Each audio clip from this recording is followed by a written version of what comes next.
What is the law when it comes to universal background checks? And what is the gun show loophole? Today we'll discuss. Hello and welcome to Talks on Law. I'm Joel Cohen. Today we're joined remotely by Professor Jake Charles of Pepperdine Law School, a constitutional law scholar, a Second Amendment expert. Jake, it's a pleasure to talk to you today. Happy to be here. So, Professor, what is the law in America today when it comes to background checks and the purchase of guns? So background checks are one of the few things that happen at the national level. So there's a federal law that says that anybody who's a federally licensed gun dealer, which is anybody who's in the business of selling guns with the predominant purpose of earning a profit, those people have to perform background checks for any gun transfers that they make, any gun sales.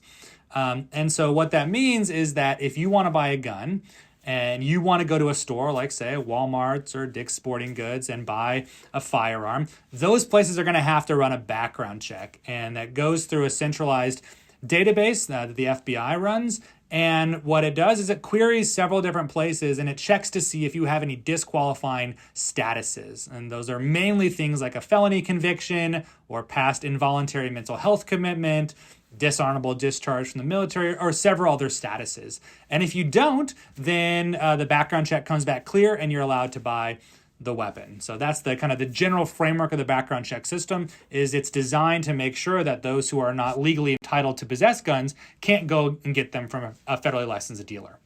So specifically, when does the background check get run? Is it each time I try and buy a gun, or the first time that I go into the store?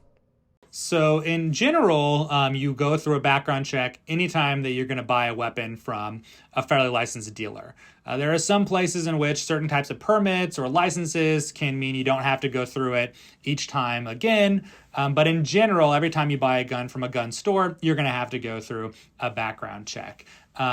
But what you suggest is that sometimes you can buy a gun from a gun store and then you have the gun, but then later you become disqualified from owning the weapon. And because there's no centralized registration scheme that records every gun buyer and that keeps it in a database, there's no way to know who that has a weapon today has come into a disqualifying status and can no longer possess the guns.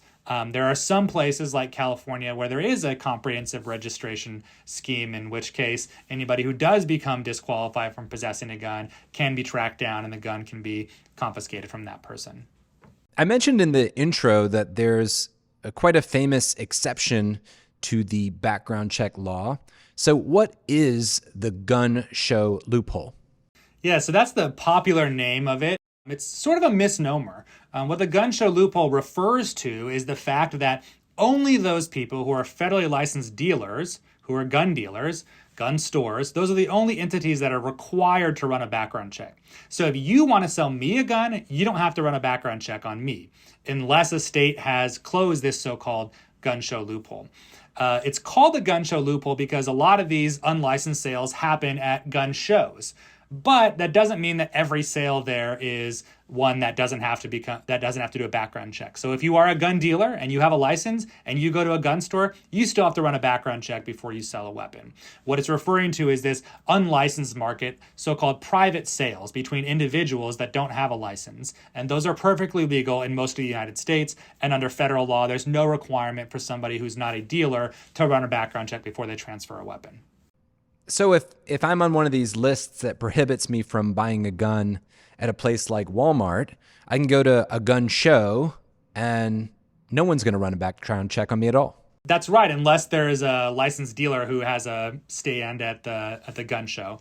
But yes, lots of the guns that are sold at gun shows don't go through the background check system because the person who's selling the weapon isn't, quote, in the business of selling weapons. And so they can sell occasionally at gun shows without having to get a license and without having to run a background check. There are about 20 states and the District of Columbia in which there is a broader requirement to run background checks, but most of the states do not have this requirement to run a background check if you are just individuals selling guns between each other. And, you bring up gun shows, but there's also an online marketplace where gun sales can also be facilitated. So there's one kind of famous website called Arms List, which has been called the Craigslist for guns, in which people can meet up, can connect with buyers and sellers can connect, and then they can sell guns without having to run a background check. And we don't know how many guns are sold this way because there's no registration system, but estimates based on surveys suggest about 25% of guns are sold outside the federal system in which a background check is required. So 25% of gun sales are happening in this private market that is currently unregulated by a background check system, except for those states that have a fuller system. Wow. And so that's millions of guns each year? That's probably right. Jake Charles is a professor of constitutional law and a Second Amendment scholar. Jake, thanks for the time today. Great talking with you, Joel.